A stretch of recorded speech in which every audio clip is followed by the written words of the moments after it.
कोहरे की चादर ओढ़े एक छोटा सा गांव था जहां पहाड़ों की गोद में बसी थी मेरी दुनिया।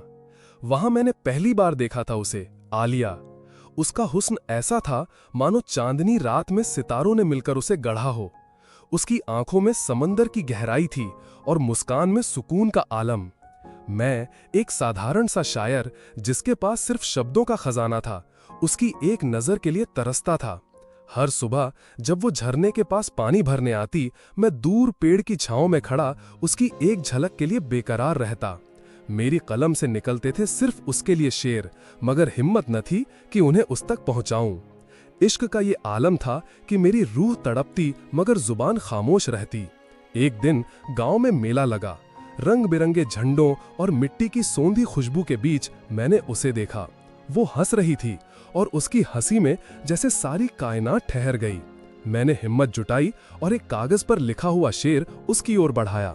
उसने पढ़ा और उसकी आंखों में एक चमक उभरी, मानो मेरे जज्बात को उसने समझ लिया हो। उस रात मेरे दिल में सुकून का समंदर उमड़ आया। मगर दास्तां यहीं खत्म नहीं होती। कुछ दिन बाद खबर आई कि आलिया का रिश्ता कहीं और तय हो गया। मेरा दिल जैसे टुकड़ों में बिखर गया। मैंने उसे आखिरी बार झरने के पास देखा। उसकी आंखों में भी एक अनकहा दर्द था, मगर हम दोनों खामोश रहे। इश्क का ये रंग था कि हमने कभी अपने जज्बात जाहिर न किए, बस दिल ही दिल में एक दूसरे को चाहा। आज सालों बाद मैं उस गांव की गलियों में फिरता हूँ जहां हर पत्थर, हर पेड़ उसकी याद दिलाता है। मेरी कलम अब भी उसके लिए लिखती है और मेरे शेरों में उसका नूर बसता है। इश्क की ये दास्तां अधूरी ही सही, मगर मेरे दिल में हमेशा जिंदा रहेगी। तो दोस्तों, ये थी मेरी और आलिया की कहानी।